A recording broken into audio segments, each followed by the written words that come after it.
Welcome to Tiny Italy. Today, our two little chefs have declared war on hunger.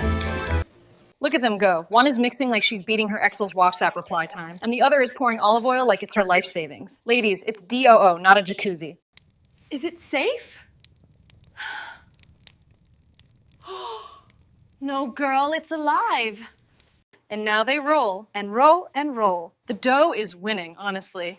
If this dough had a lawyer, it would sue them for harassment. Here comes the tomato massacre.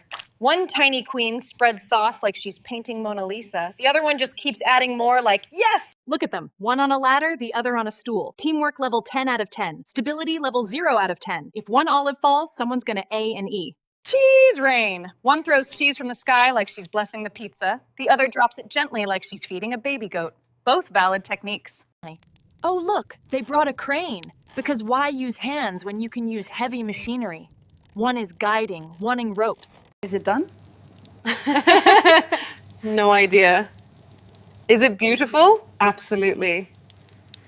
Finally, the moment they worked their tiny sandals off for. One sits on the floor like a tired queen, the other on a stool like royalty. Enjoy what you see, like this video, share it with a friend, and subscribe for more.